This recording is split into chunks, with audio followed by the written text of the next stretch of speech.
My name is Nick Wagner Sr., and I am the founder of the Full Potential Movement. Welcome to another episode of the Full Potential Live Show.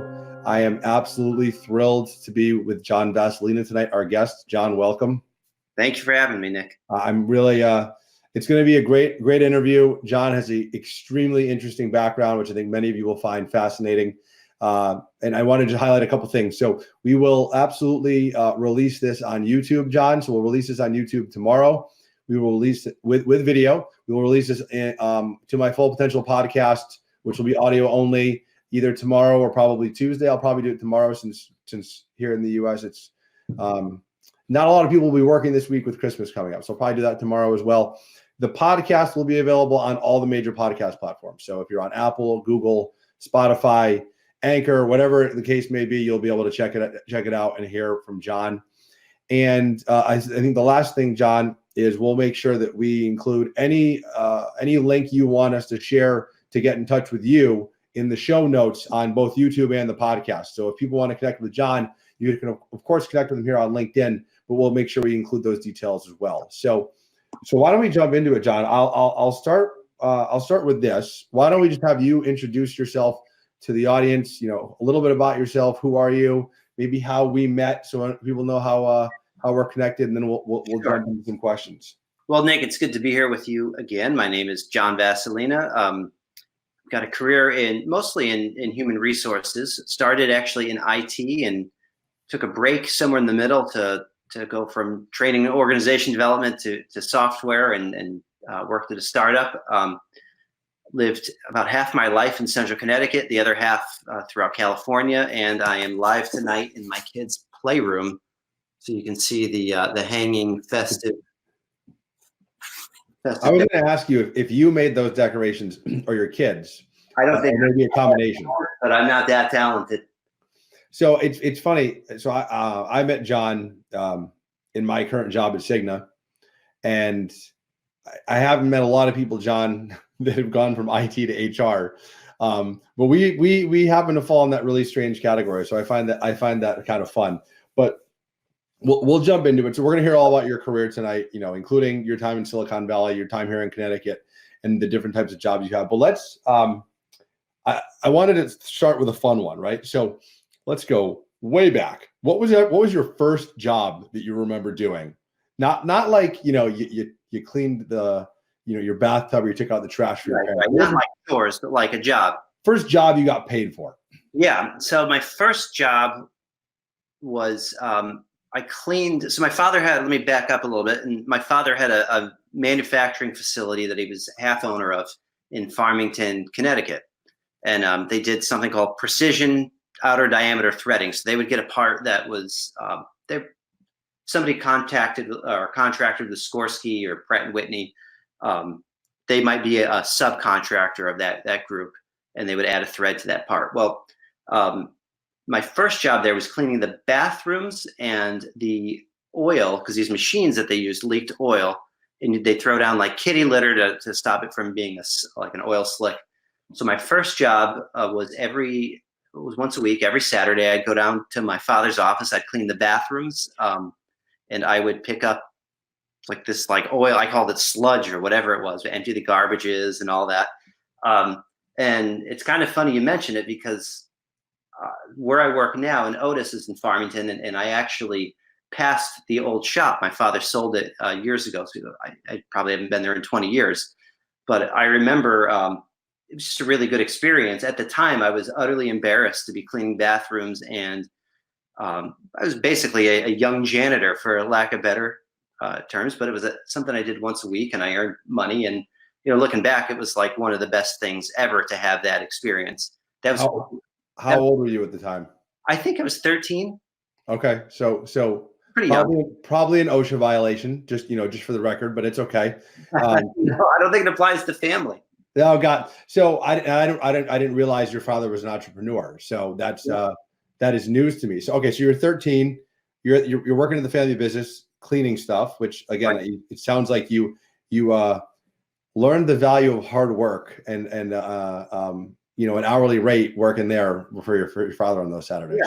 Yeah, it was flat rate. So I think if you paid me an hourly rate, some weekends I would have been rich. But flat rate. It was $25 to do all that once a week, and then over the summers I would try to like see if I could do more. So I think one time as I got older, I like painted the side of the building.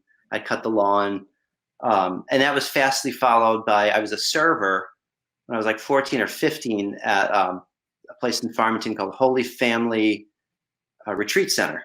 And they had these retreats. It's a Catholic organization, although now they do more than just Catholic retreats.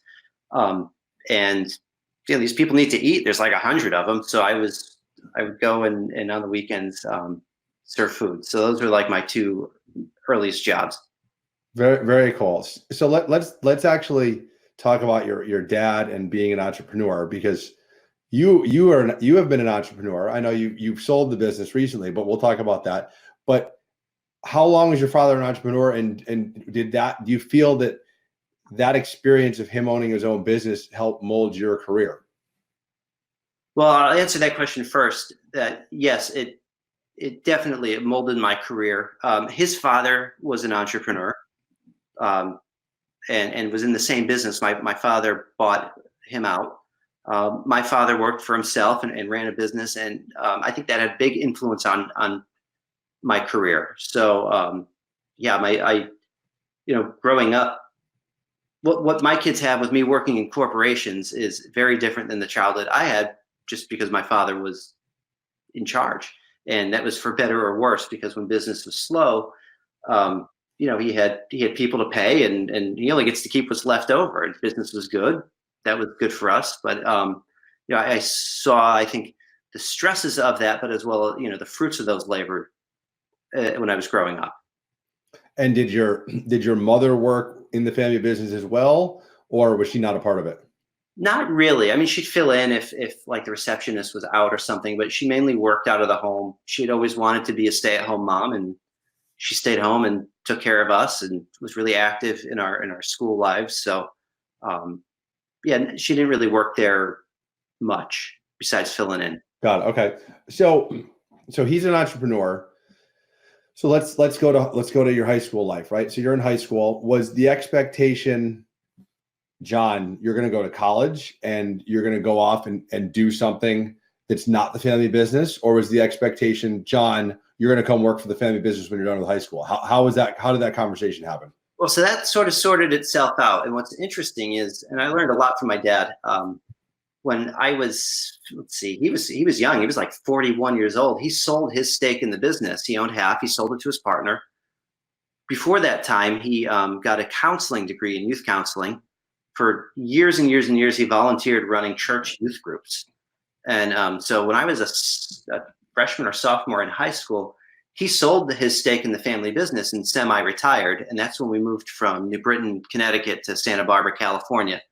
So I didn't, at that point, I didn't have a chance to join the family business.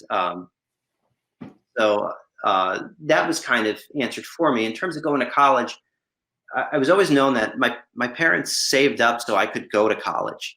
I think what was interesting is I wasn't a great student in high school nor college. And I didn't know, really if I wanted to take up a trade, if I wanted to go to college, because so many people in my family actually made their living not through something that you needed to go to college for. So I never saw like college as the only path to success. But I'll be honest, Nick, I think I went because I thought it would be fun. So you went to school. Yeah. How did you pick your school and your major? Right. So Right. Was that a process that you did with your family? Was it one of those like you have a guidance counselor in high school that's like, you should really go here, and you went there? How did that happen? Well, I looked mainly at the time we were living in California, and the California State University system is highly affordable. So that was one thing that was good. I think when I started, tuition was $975 a semester. Oh wow!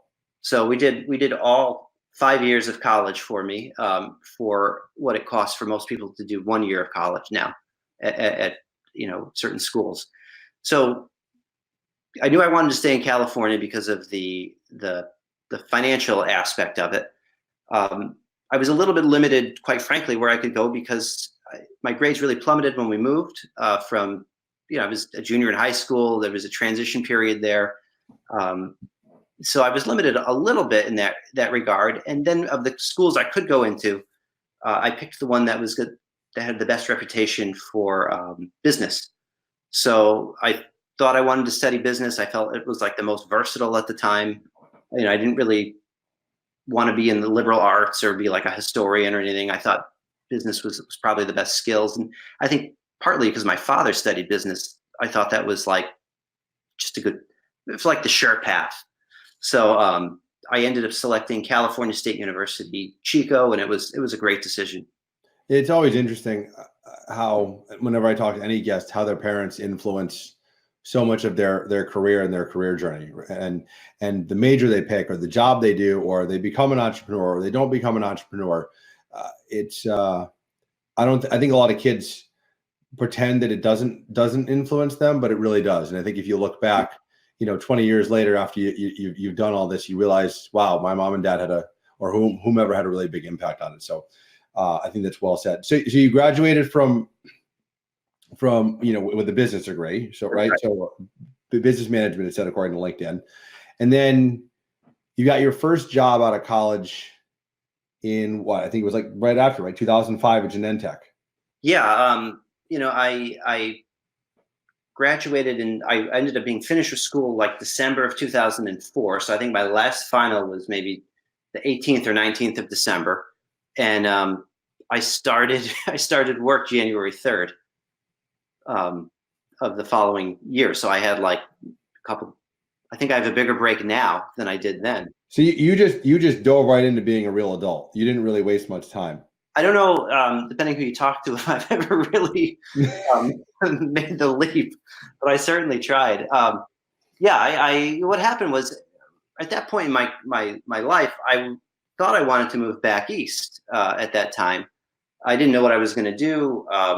I had this business degree. I had a couple of job prospects, but my friends who had graduated before me worked at this company called Genentech in South San Francisco. And I never heard of it, but they said, this is it's a good place. The company's growing. They were working in this IT help desk. And they said, here's what's interesting. They'll train us on the technical part. And these guys had IS degrees and computer science degrees. I had a business degree. They said, they're really looking for people with people skills. And I said, well, geez, I got people skills.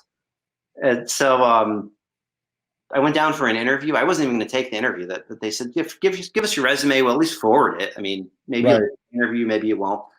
I drove down. They did a group interview on like a Saturday in November.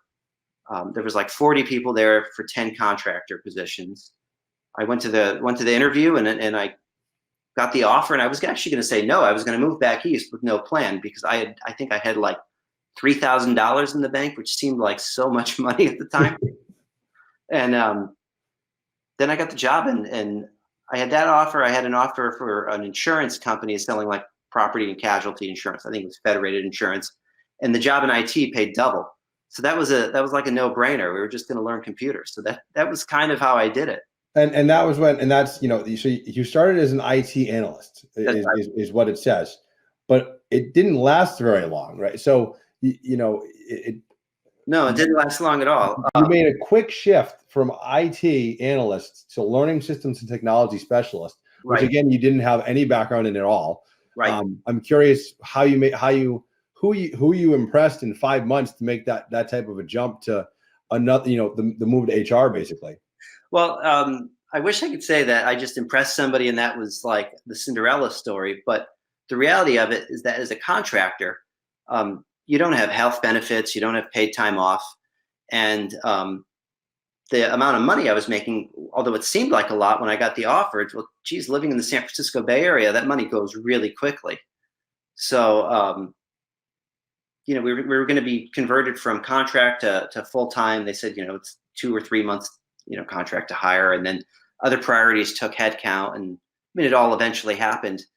But basically, I worked in a call center. So if your computer breaks and you work like at Cigna, you call the CSC, you would have gotten a 24-year-old version of me on that phone call. But one day I realized like all these people are going to call me, right? I mean, I could literally just help the right person. And what happened was I started taking, my goal was to take as many calls as I could. I had like 2 phones at my desk, trying to take as many calls as possible. I had a list of people I wanted to talk to, because they posted the jobs that I thought I could do or seemed interesting. I ended up getting hooked up with a recruiter who, I had to ask her for her computer to restart. And people hate that. But I'm like, please, like, so I was making small talk as we wait for these systems to restart. Right. And she said she'd help me with my resume. I met with her and she said, I got to be honest, your resume isn't very good. Oh, well, the people in the Career Center said it looked really good. And she said, well, maybe for a student, but those people aren't working at this company. Yeah. I said, all right, well, will you help me? And she said, all right, I think if you can get in front of people, you got a shot. You've got a story that you're smart, you're a hard worker, sky's the limit. But she's like, on paper, you're nobody. That was probably the best advice I'd heard. It didn't feel good at the time. But then I started cold calling people for the jobs I wanted and asking for informational interviews. So I called 10 people and 4 said yes. One of them was a guy who I worked for almost 10 years named Don Kraft. And it was just kind of serendipitous because I'd gotten a call right before I had my informational interview with an LMS administrator who was having a problem with their browser. And then they sent me all the training materials and manuals. So I read everything. And my pitch was, I know nothing, but I'll work really hard to learn it. And I guess I took a few risks. I remember Don saying, well, we need, position is 5 to 7 years of experience. You have 3 to 5 months. But I said, well, why do you want that many years of experience? He said, we want people that are good. And I said, what if you had 7 years of experience, but you stunk? Would you still want that person? He said, well, no, I don't think I would. And I said, well, so we're not after experience, we're after expertise. So give me a shot. And he did. And that was the story, really. I love that story because there's 2 things that I take away from that. One, this was probably your first real foray into some serious networking at a very young age that helped you find this job. So you could have just sat in the call center and taken calls and not done what you had done, but you wouldn't have found this next role, right? So this showed you the power of talking to people and networking within a company and the kind of doors it can open. You found this recruiter who was really honest with you, gave you some serious feedback. You took it. You didn't brush her off and get discouraged. You listened to her and took the feedback and made the changes. But I think the other I think that's the second thing, right? Is rather than get upset with her and say, you don't know what you're talking about and be like, I think I have a great resume. You listen to her and actually accepted her help, which I think is fantastic. Oh, I begged her to help me. But when I would say I was hungry, that wasn't a metaphor at the time. Fair. That's fair. So I think the other interesting thing is, this is also smart. The role that you took, it had a technical component to it. So it actually, maybe the stuff you learned in school, maybe the stuff you did outside of school, and this first role, it kind of all tied together because it wasn't like it was a traditional HR role. There was a lot of tech involved with it. Well, there was. In a lot of ways, the initial part of the role was a lot of data entry, to be quite frank. But it had health benefits and it was a full-time gig, and so that was good. What happened, and this was really fortuitous, was that I realized from working in IT, we don't need to enter this stuff in manually. There's data feeds that do this for us. So I started connecting with CSV files and formatting things in pivot tables and uploading things to the system. And I was done with my work really quickly, to the point where after 6 weeks, I was afraid if somebody asked, what do you do here? I wouldn't know how to answer it. And I was going to my boss and asking for more. And Don was saying, well, let's just get your feet wet. And finally I said, I'm done after by 2 o'clock on Monday, I'm done. He's like, what do you mean? And I'm like, well, all that stuff, I'm done. I figured out how to do it differently. And he said, oh, really? And I said, yeah. So I need stuff to do. And that was about the best thing that could have ever happened to me, because Don took me under he mentored me. He had 25 years of experience in learning and development, facilitation, and he really laid the foundation for all I know as a practitioner now. And then that kind of jump started my career, and I got way too much responsibility at a young age. I say that jokingly, but he gave me what I could handle, and I learned a ton. I mean, so sometimes when I'm in interviews and what people didn't understand was I worked like 10, 12 hours a day usually because I really loved it. And I did more in that time than I think a lot of people did. Well, I think another kind of interesting fun fact is many people in your situation, if they manage to get their 40-hour work week down to 8, right, or 6 or whatever you did, would kind of just goof off and not even just to take advantage of the time off they had. Maybe they go to the gym, maybe they take a long lunch, who knows what they do, right? But you were a little bit different in the sense of you were like, well, no, I'm bored, right? I'm going to go ask for more work. And that's probably why Don trusted you. He's like, well, you're honest with me. You're not just sitting there doing nothing. You want more work. So that showed a lot of responsibility at a young age. I'm sure he respected that. Yeah, I think so. And I know he really enjoys teaching people. He's really gracious in that way. And, just quite frankly, I just grew up with a work ethic where I couldn't in good conscience, you could screw around a little bit, but even I have my limits, Nick. No, I understood. So, So you worked at Genentech for a total of how many years? It's like 9 years. It was 9 years. And yeah.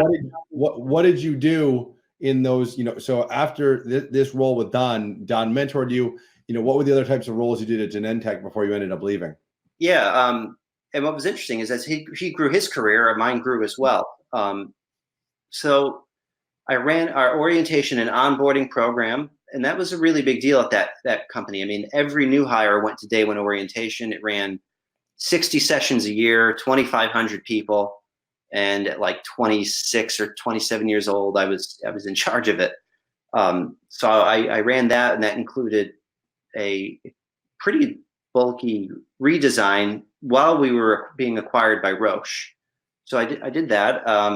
I did training program management of our professional development curriculum, instructional design, learning technologies, built e-learning courses, experimented with emerging technologies, ran a career center, maybe a little bit of OD and change management, worked a little bit on those projects. So, basically my philosophy was when I want to advance my career and you hear you don't have enough experience, the light bulb went off in my head and said, just get more experience, just work twice as hard, do twice as much stuff.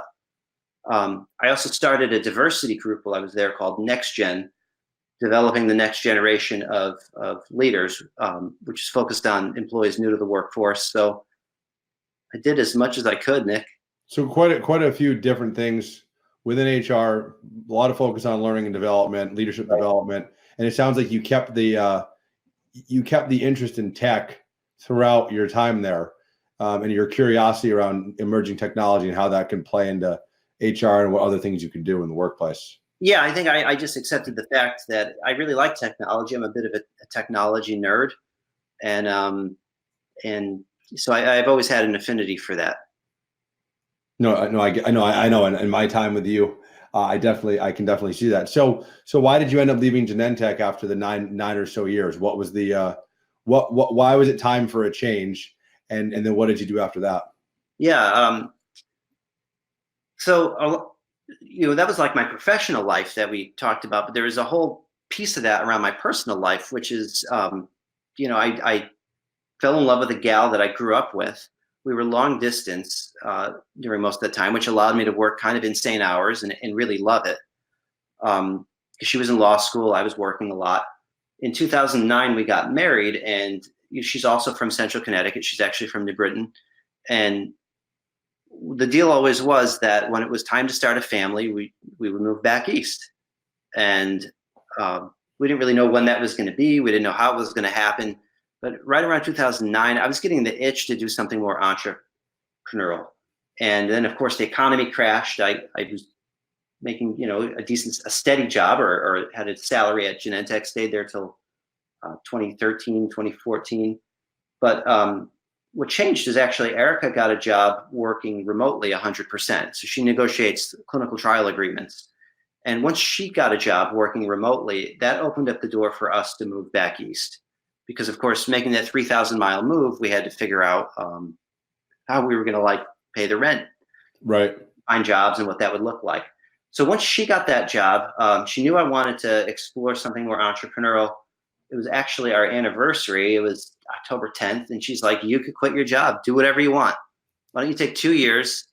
At that point, after I got married, I really did have a hard time balancing my personal life and my work life, because I had this work environment that was really used to me working tons of hours.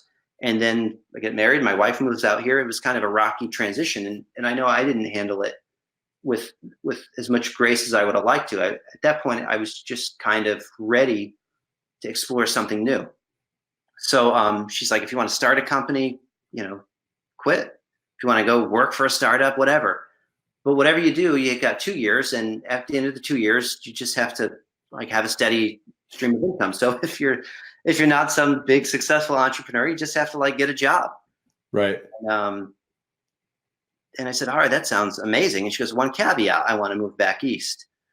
So I figured it was a fair enough deal. That following day, I think I put in my resignation, and I quit. And I didn't know exactly what I was doing next. I was talking about starting my own company. I was looking at doing a digital career coach that using artificial intelligence, which was a really interesting idea to say, but there's so much to getting something like that off the ground that I was ill prepared for in retrospect. I decided to work for a startup instead, and I became a software product owner. So I realized very quickly I didn't have the skills I needed to do what I wanted to do. So I decided to work for this company that was a client. Genentech was one of their clients, and that's how I met them, where they were turning their consulting practice. They were trying to scale it and turning it into software. So I met some of the founders. We hit it off, and so I decided to take the job designing software. And so that was like that scratched my entrepreneurial itch, and that was a really good education, because I think I found out firsthand how hard it is to get a company off the ground, how hard it is to get traction. The fact that your idea doesn't really matter. And I thought at that time my ideas were like brilliant. And you realize even a mediocre idea with great execution is far better than a brilliant idea that gets no traction. Yeah, that's true. That's true. For a couple of years. And then we moved back east. I worked remotely. I was going back and forth between here and Silicon Valley. I mean, people would ask me how Connecticut was, and I'd say, I couldn't tell you. I wasn't there. It wasn't there enough. Yeah, that's what I did for a couple of years. And I don't want to go too far past your questions, man. I know I could talk all day. So let's talk about that. You worked, because I think there's a lot of people that are curious, what is it like to be in Silicon Valley? So you worked at a very large company in Silicon Valley, pretty mature company with Genentech, which is really, it's a pharmaceutical company. It's not your traditional tech company you think of with Silicon Valley.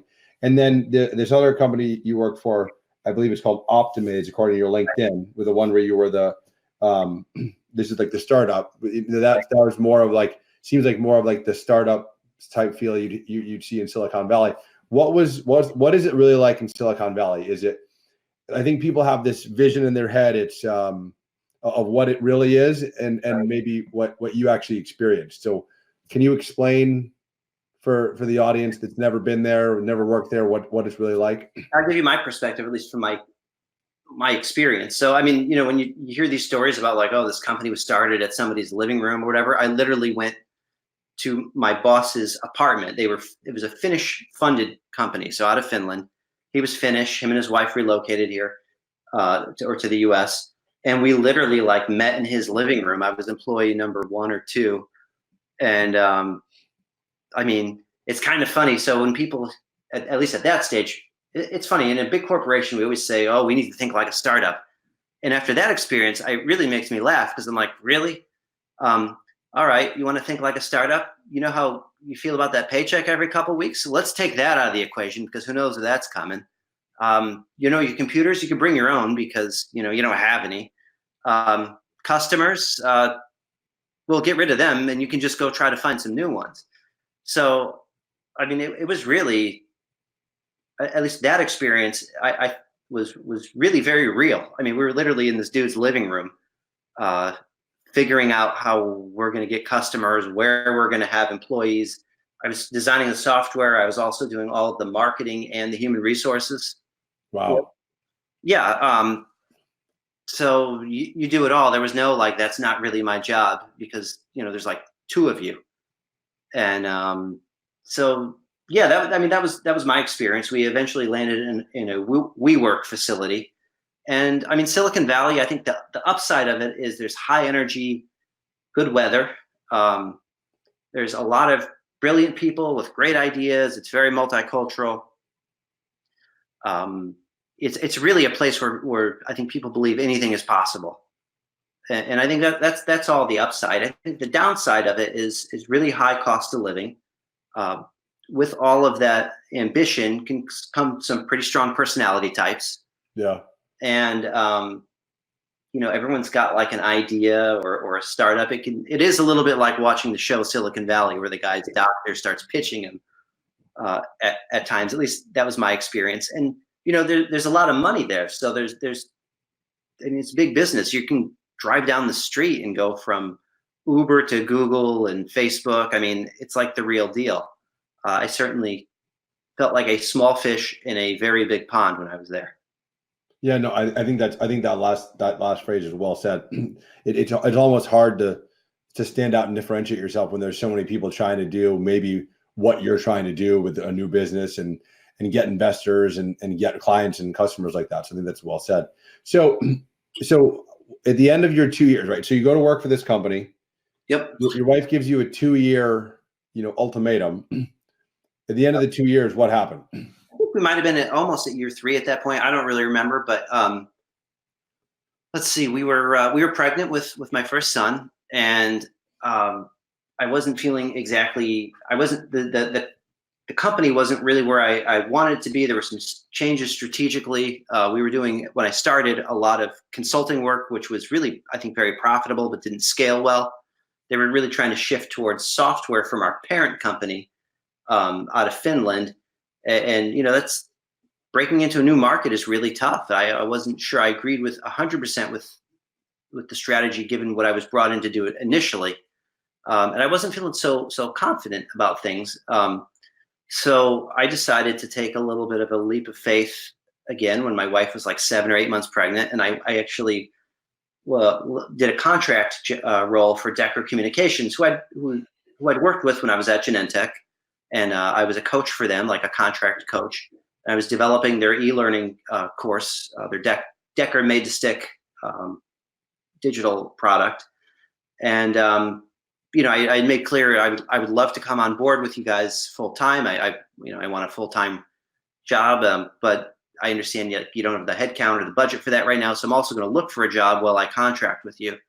So I have to say that was probably about the most stressful time in my life.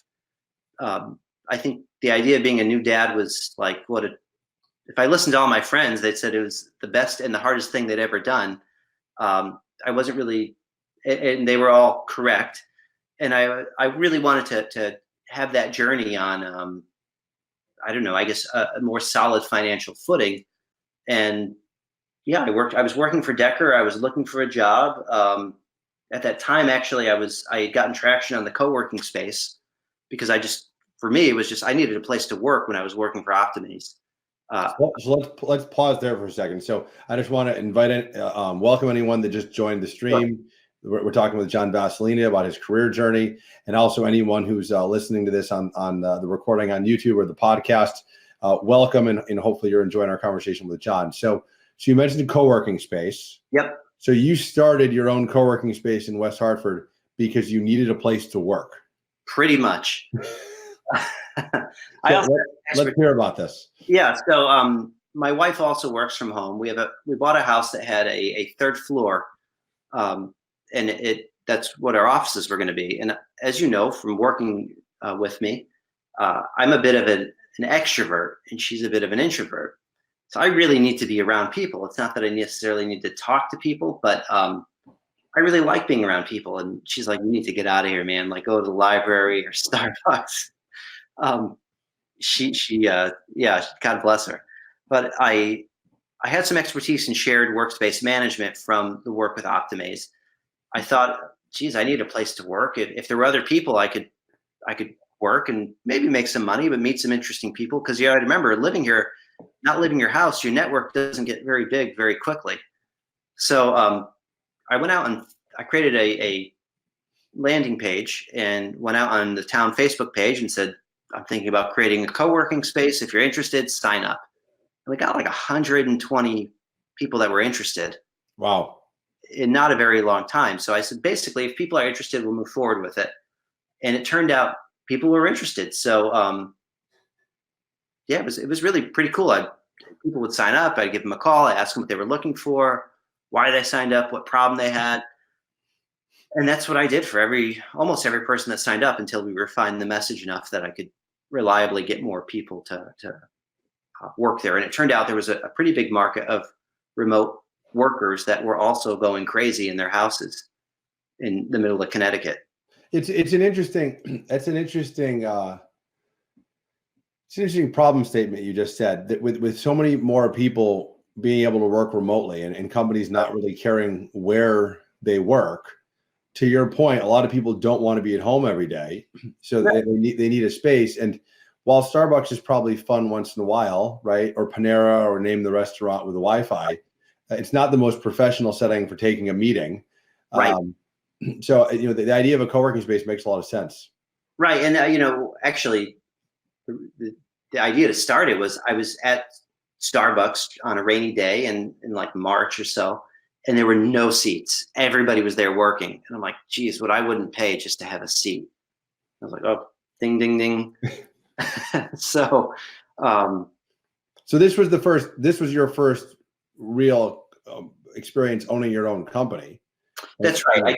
You would work for a startup, but this was right. To kind of go back to my question originally. Your father was an entrepreneur, your grandfather was an entrepreneur, and now you are officially following in their footsteps. I guess I was, and I didn't know. I mean, you lay out the numbers on paper, and of course, this thing could make all kinds of money, or whatever. The reality, of course, is to get more revenue, you need more risk. And yeah, I was like, so I enjoyed doing it. Like the real payoff at that scale, we had 14 desks or so. I made some money, but I really liked meeting people. I mean, my network grew exponentially with the co-working space. And of course, at the same time, I was looking for a job. So I think the co-working space ended up opening the week after my son was born. So there was like no pressure or whatever. Your poor wife. Yeah, God bless her. She really is a saint. But it's just the way the timing, I had to make a decision. Do I walk away from it, or do I embrace that it's not the best timing for it and see where this ride takes me? And I chose the latter. So you own the co-working space. Yep. You just have your first child, and you're also recruited or found a job at Cigna at the same time, like all within the same time frame. How did that happen? It happened pretty quickly, but I'd been looking since like maybe July or August. The co-working space opened. Let's see, Paul was born September 24th.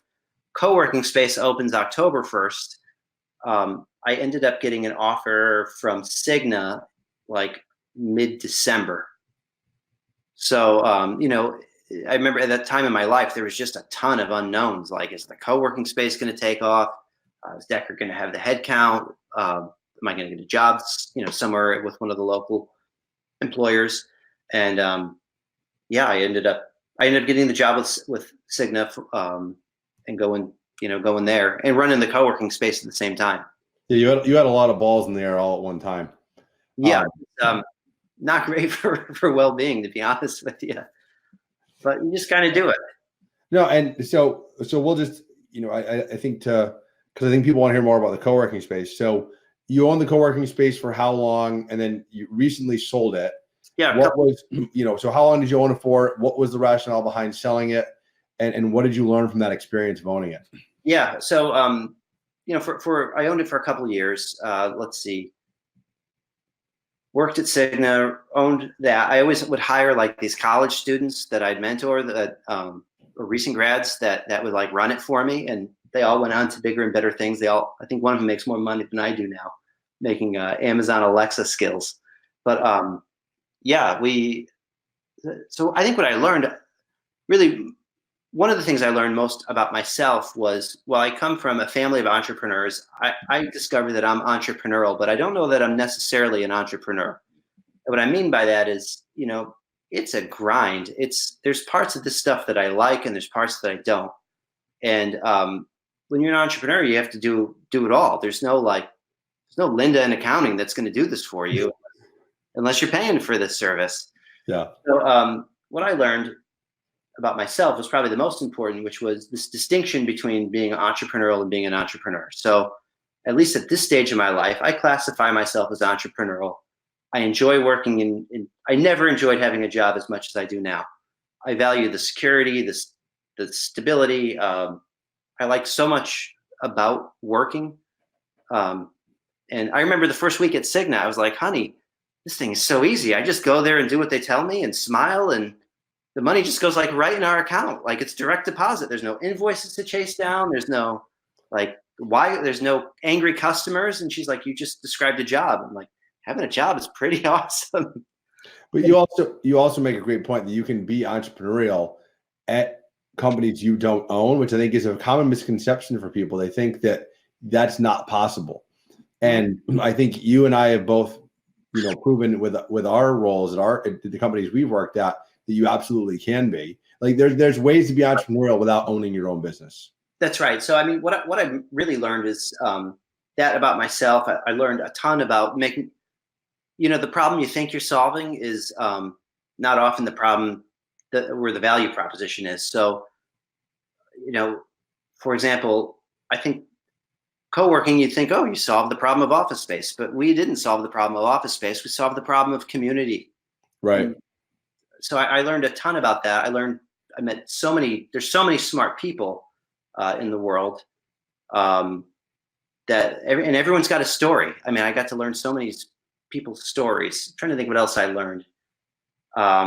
So why did you sell it? And from at that point, what's kind of next for you? So share with our audience, maybe like the past 6 months, or maybe a 2019 recap for us. Sure. So in April of 2019, I sold the co-working space to a gal named Anissa Taish that actually I'd hired her to run it. And she did such a good job running it that it was growing and growing and growing. It wasn't just this turnkey operation for me anymore. Like, we had some decisions to make. So there was that. There was a big competitor that moved into town. And I was like, well, they're either going to sink us or grow us, because they had to really outmarket us. And between that and Anissa, the business kept growing.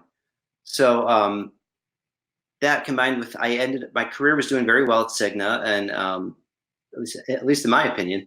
And we got pregnant with our second child, and it just became eminently clear that I wasn't going to be the father and husband that I wanted to be, and I wasn't going to be the entrepreneur or business owner I wanted to be.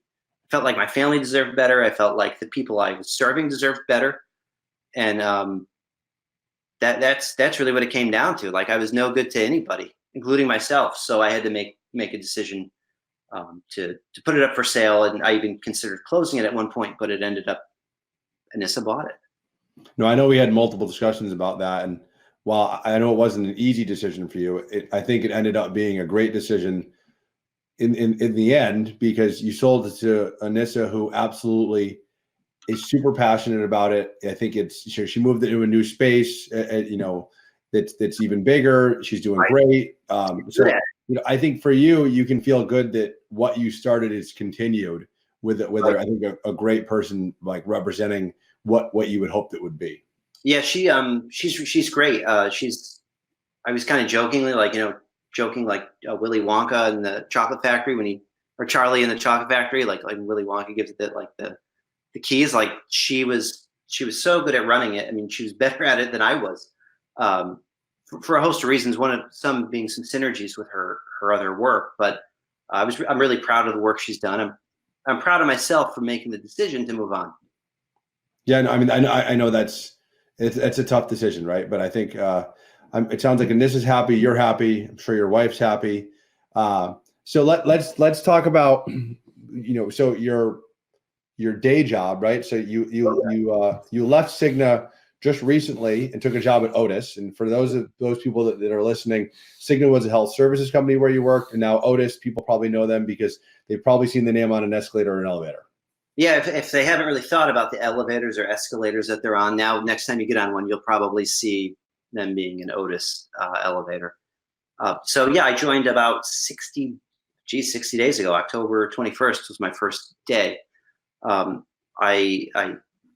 I'm running employee engagement, performance management, flexible work arrangements, and competencies for Otis. And Otis is in this position where it is spinning out from United Technologies, its parent company, and hopefully will IPO later this year. And so it's a really exciting time there. So pretty big breadth of responsibility. I got my irons in a lot of fires, I guess you could say, but it's been a lot of fun. So first I want to say thanks for running us through your career journey. I think it's very interesting, the different experiences you've had, and being an entrepreneur, being in IT, being in HR. So let's do a little rapid fire. I'm going to throw a question at you. I want a quick answer. We're going to run through a couple things I think people are going to find fun to hear from you. So biggest success in your career, in your career at this point, not your personal life, because I know you're going to say obviously your marriage and your kids, but from a career perspective, biggest success to this point. Well, sorry, for coworking. Okay. Biggest failure. No single thing, just I think earlier in my career, burning out. Okay. Best thing you learned from one of your managers.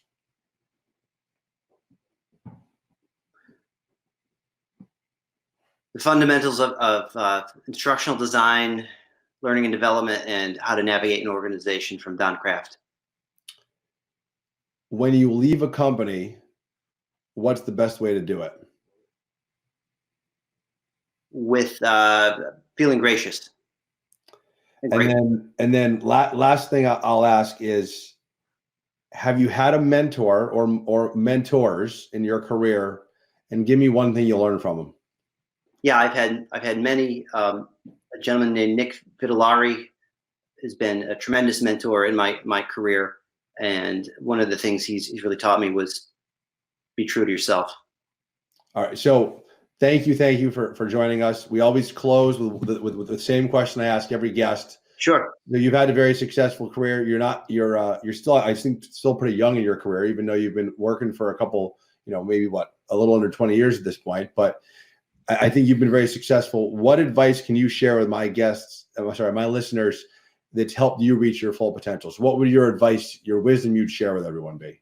Yeah, I guess the thing I go by is really be grateful for everything you've got, even the really seemingly crappy times, because those probably teach you the best lessons. And Nick, I live this pretty much every day. This sitting next to me, I've got a gratitude journal that I do religiously every day, and look at your work as a source of find a way to have it be a source of well-being as opposed to a burden.